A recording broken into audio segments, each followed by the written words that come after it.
सबसे बड़ी बात सर ये कि जो आपने आज की है उसमें ये कि डायरेक्शन जो है वो सबकी एक तरफ है भारत में, चाहे वो पॉलिटिकल पार्टीज़ हों, चाहे एस्टेब्लिशमेंट हो, फौज हो, कोई भी जो मुल्क को चला रहे हैं पॉलिसी मेकर्स। और पाकिस्तान में बिल्कुल ये एक कन्फ्यूजन है कि हर पॉलिटिकल पार्टी जो है, चाहे ओपोज़िशन में है या गवर्नमेंट में है या एस्टेब्लिशमेंट को कह लीजिए, फौज को, तो उनकी डायरेक्शन अलग-अलग है। शायद इस वजह से हम फ़ोकस नहीं कर पा रहे और हम वो चीज़ अचीव नहीं कर सक रहे जो भारत ने अभी तक अचीव की है। और मेरा ख़्याल है इसमें कोई बुरी बात नहीं है अगर हम भारत से सीख लें थोड़ा बहुत और हम भी यहाँ पे चीज़ों को थोड़ा-सा ऑर्डर में कर लें और हम कोशिश करें कि हम भी इस सारे प्रॉब्लम से निकल पाएँ, जो ख़ास तौर से जो हमारे ऊपर लोन्स हैं, उसके लिए बहुत ज़रूरी है। जी, मैं जब यहाँ नया-नया आया था, मेरे प्रोफ़ेसर एक ईरानियन प्रोफ़ेसर थे, उन्होंने एक बहुत दिलचस्प बात कही थी मुझे अमेरिका के बारे में।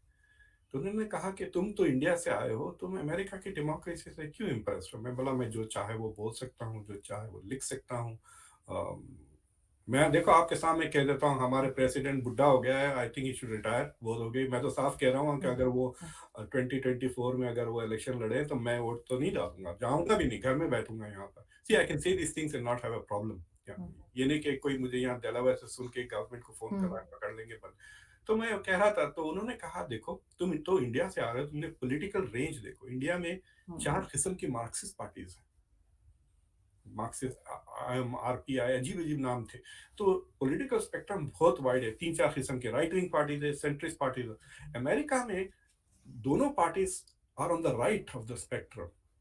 एक दूसरे के लेफ्ट एंड राइट पर हैं, लेकिन अमेरिका में कंसेंसस बहुत ज़्यादा है। People don't realise it. Democrats और रिपब्लिकन्स के बीच में आप देखेंगे फॉरेन पॉलिसी पे भी बाइडेन और ओबामा के ट्रम्प के बीच में बहुत कम फ़र्क है। पूरी मिडल ईस्ट पे हुँ, आइडेंटिकल पॉलिसी है। इंडो पैसिफिक ट्रम्प की पॉलिसी थी। बाइडेन ने कंप्लीटली उसको एब्जॉर्ब कर लिया। उन्होंने कोई चीज़ रिवर्स नहीं की मिडल ईस्ट। जेरूसलम का कैपिटल कैपिटल ही है। अब्राहमिक अकॉर्ड्स उसको पुश कर रहे हैं। सो द एलीट इज़ थोड़ी बहुत चीज़ों पे मसले हैं, जैसा कि डोमेस्टिक इश्यूज़, कल्चर के ऊपर थोड़े डिवाइड्स बढ़ गए हैं अमेरिका में, इसलिए अमेरिका थोड़ी डिसफंक्शनल हो गई है।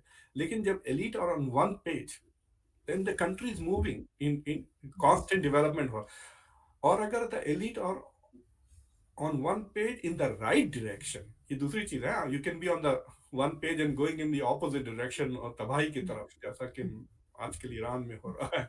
बट द थिंग इज के दैट इज वेरी इंपॉर्टेंट कि एलीट में कंसेंसस हो, एंड दे बोथ आल्सो थोड़ा अपना हाथ ना सियासत में थोड़ा पीछे रखें कि ये ना कि पार्टी का इंटरेस्ट मुल्क के इंटरेस्ट से ज्यादा अ, अपना सेल्फ इंटरेस्ट, अपने मुल्क के ऐसी चीजें ना करें जो आपके मुल्क को तबाह कर दिए। पिछले 30, 40, 50 साल से ये साफ जाहिर है कि पाकिस्तान का सबसे स्टेबल इंस्टीट्यूशन पाकिस्तान की आर्मी है। आपके पास जब भी क्राइसिस होती है, they have come to the aid. आप उसको कू कर लें, लेकिन जब व्हेनेवर हुँ, द करप्शन बढ़ जाता है गवर्नमेंट में, they have kind of stabilise Pakistan ना। हुँ। अब ऐसी सूरत हाल आ गई है कि उस पे फतरे मारे जा रहे हैं। ठीक है, दे में हैव फ्रांस में इमरान खान, ये जी हाँ, इमरान खान साहब की लाइन। इमरान खान इलेक्शन भी जीत जाते हैं, उस प्रोसेस में अगर आपकी एक ही जो स्टेबल इंस्टीट्यूशन है, अगर उसको कमज़ोर कर देते हैं वो, तो आगे आपकी जो स्टेट की स्ट्रेंथ है, वो थोड़ी और डगमगाएगी बनिस्बत। ये ज़रूरी है कि you keep the military in the barracks, सियासत में आने ना दें, वो तो हुँ, जब ज़रूरत पड़ती है सब लेके आते हैं, इंक्लूडिंग इमरान खान, राइट? हुँ, तो लेकिन आई हैव अ फीलिंग कि this is an important thing कि पॉलिटिशियंस रिस्ट्रेन करें अपने आप को, कि हम ऐसा कोई चीज ना करें which will cause a huge damage. India में जो सबसे बड़ा एक such crime happened was Indira Gandhi ने जो इमरजेंसी करी थी, एंड शी वाज मिसगाइडेड, और इसलिए फॉरेन इलेक्शन भी करा दिए and she lost. She thought she was going to win because she was misguided. लोग कहते हैं कि इंटेलिजेंस भी इंदिरा गांधी को मिसगाइड की थी, so she had no hmm, sense of what was happening in the country. तो वो उस तरह के सेल्फ ब्लोज ना डालें, that should be the rule. Obama का एक बहुत अच्छा इंटरव्यू है अटलांटिक मंथली में। तो उनसे पूछा कि प्रेसिडेंट का सबसे बड़ा रोल क्या है, तो ओबामा ने कहा था कि डोंट डू स्टूपिड शिट।